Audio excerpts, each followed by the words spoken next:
Hello students, welcome to easy math for JEE. I am Ujjwal Kaushik, your friend. जो भी students IIT JEE की preparation कर रहे हैं उनके लिए हमारा चैनल बहुत यूजफुल है। और सबसे पहले कॉन्ग्रेचुलेशन टू एवरीबॉडी। आज हमारे चैनल पे ये पीवाईक्यू जो हम अपलोड करते हैं उसका क्वेश्चन नंबर 400 है।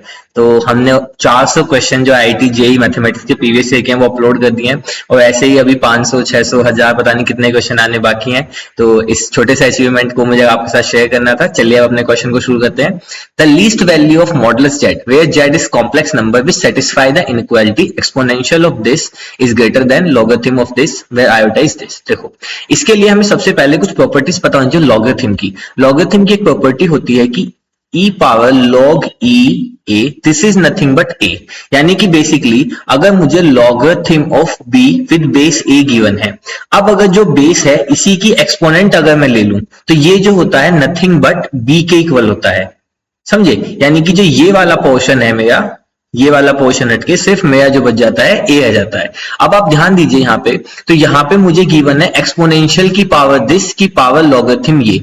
अब अगर मैं थोड़ी देर के लिए आपको समझाने के लिए इसको ऐसे लिख सकता हूं, ठीक है। चलिए, अब एक प्रॉपर्टी हमें लॉगरिथम की और पता है कि लॉगरिथम ऑफ ए की पावर बी, ये किसके इक्वल होता है, बी लॉगरिथम ए, है ना। पावर जो है वो आगे आ जाती है, और अगर आगे हो तो हम उसको इस तरह से लिख सकते हैं। तो जो यहाँ पे ये लिखा हुआ है मॉडुलस ऑफ जेड, ये वाला पूरा एक्सप्रेशन जो लिखा हुआ है, अगर थोड़ी देर के लिए मैं इस एक्सप्रेशन को टी मान लेता हूं, सपोज थोड़ी देर के लिए मैंने इसको टी माना, तो ये बेसिकली क्या लिखा हुआ है, एक्सपोनेंशियल ऑफ टी, और फिर यहां पे लिखा हुआ है log 2 विद बेस e, ठीक है।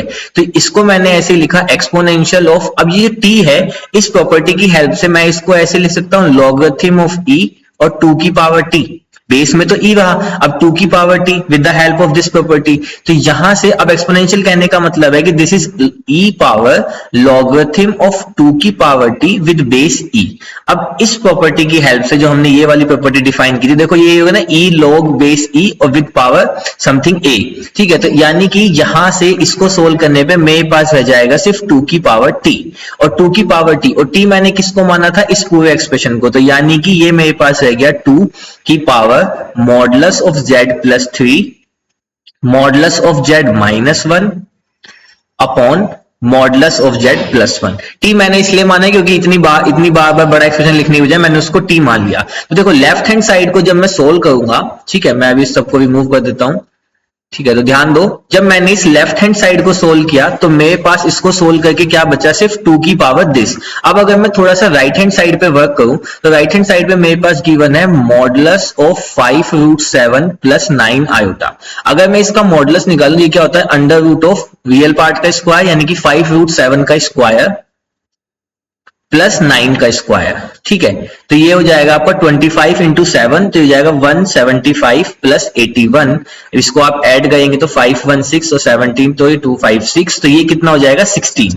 तो यानी कि जो इसका मॉडुलस है वो किसके इक्वल है, 16 के इक्वल है। तो यानी कि जो राइट हैंड साइड में गिवन है logarithm of root base root 2, और इसकी जगह पे, इस एक्सप्रेशन की जगह पे इसका मॉडुलस निकाल के मैं लिख सकता हूं 16, ठीक है। अब हम जानते हैं कि जो ये 16 है, ठीक है, इसको मैं क्या लिख सकता हूं, इसको मैं रूट 2 की पावर, देखो जैसे 2 की पावर 4 होगा ना 16, तो मैं यहां से इसको रूट 2 की पावर 8 लिख सकता हूं, है ना भाई।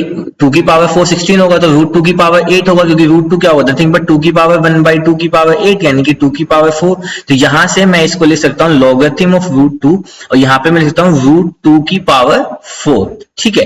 तो देखो अब जब मैंने यहां से इसको लिखा रूट 2 की पावर 8, सॉरी नॉट 4 8, ठीक है। तो with the help of exponent rule मैं इसको क्या लिख सकता हूं, 8 को आगे ले आऊंगा तो यहां पे आ जाएगा 8, ये हो जाएगा logarithm of root 2 with base root 2, और हम जानते हैं logarithm of a with same base, इसकी वैल्यू कितनी होती है 1, तो यानी कि इसकी जगह पे आ गया 8। तो यानी कि जो राइट हैंड साइड है उसकी जगह पे सोल्व करने पे कितना आ गया 8। बस यही था इस क्वेश्चन को समझना, यही था जो हमें बड़ा एक्सप्रेशन गिवन था, हम उसे कैसे एक्सप्रेशन को अपने अकॉर्डिंग कन्वर्ट करते हैं। तो देखो अब मेरे पास जो लेफ्ट हैंड साइड से बचा था वो ये पार्ट बचा था, जो राइट हैंड साइड से आया वो सिर्फ 8 आया। तो बस अब इन दोनों को लिख लेते हैं कंबाइन करके। तो ये आया 2 की power modulus of z plus 3 modulus of z minus 1 upon modulus of z plus 1, this is greater than equal to, है ना, ग्रेटर देन इक्वल टू था ना, ठीक है, ग्रेटर देन इक्वल टू 8। 8 को मैं कर सकता हूं 2 की पावर 3। तो दोनों साइड कंपैरिजन करने से बेस सेम है तो पावर भी सेम हो, इक्वालिटी को फॉलो करें, तो यहां से मेरे पास आ जाएगा mod z plus 1 this is greater than equal to 3, क्योंकि दोनों साइड जो था सेम बेस था 2। बस अब क्वेश्चन कुछ भी नहीं बचा, अब आप इनका पहले मल्टीप्लाई कर दीजिए। आप सिंप्लिसिटी के लिए mod z को कुछ भी मान सकते हैं, तो जैसे अगर मैं mod z को यहाँ पे, सपोज मैं mod z को यहाँ पे मान लेता हूं b मान लेते हैं, b नहीं माना ना हमने, हाँ, तो mod z को हम यहाँ पे b मान लेते हैं। तो ये मेरे पास क्या गिवन है, b plus 3 b minus 1 greater than equal to 3। अब यहाँ पे क्या जाएगा, b प्लस 1, ठीक है। इनकी मल्टीप्लाई करेंगे, this is b square minus b, और ये हो जाएगा फिर प्लस का 3b minus 3 greater than equal to 3b, और ये प्लस का 3। तो यहां से हम देख पा रहे हैं 3b से 3b कैंसिल आउट हो जाएगा, फाइन। तो यहां से जो मेरे पास बच जाएगा वो बच जाएगा b स्क्वायर। अब ये माइनस का जो ये आपका 3b है, ये इधर आके माइनस के b के साथ मल्टीप्लाई हो जाएगा।